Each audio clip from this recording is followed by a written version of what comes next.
3. Positive વાક્ય. પક્ષીઓ આકાશમાં ઉડી રહ્યા છે. નેગેટિવ વાક્ય.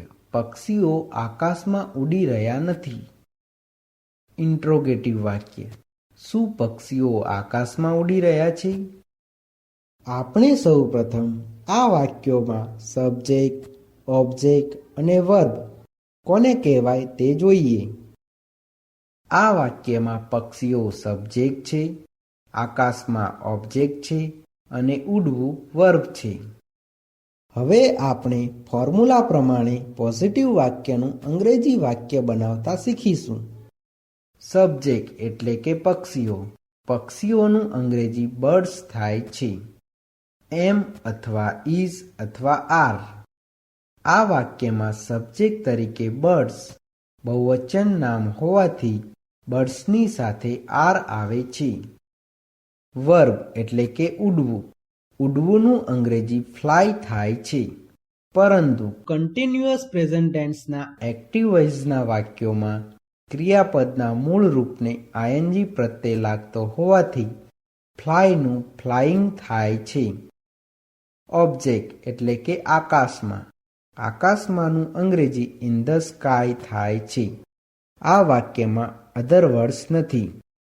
આમ આ વાક્યનું અંગ્રેજી birds are flying in the sky એવું થાય છે. તેવી જ રીતે નેગેટિવ વાક્યનું અંગ્રેજી વાક્ય બનાવતા શીખીએ. સબ્જેક્ટ એટલે કે પક્ષીઓ.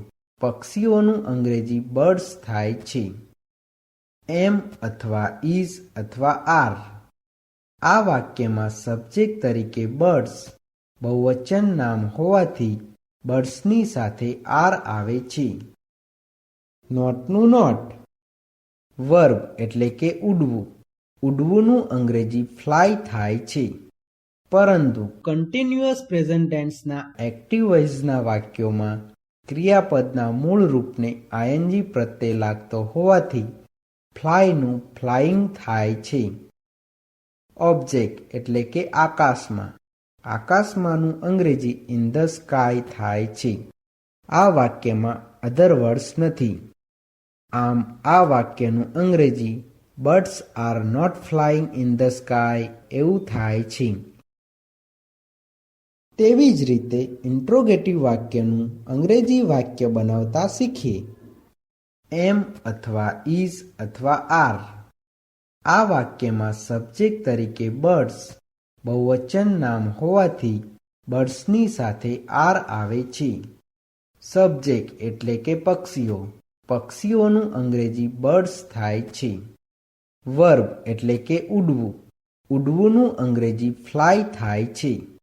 પરંતુ કન્ટિન્યુઅસ પ્રેઝન્ટ ટેન્સના એક્ટિવ વોઇસના વાક્યોમાં ક્રિયાપદના મૂળ રૂપને આઈએનજી પ્રત્યે લાગતો હોવાથી ફ્લાયનું ફ્લાઇંગ થાય છે.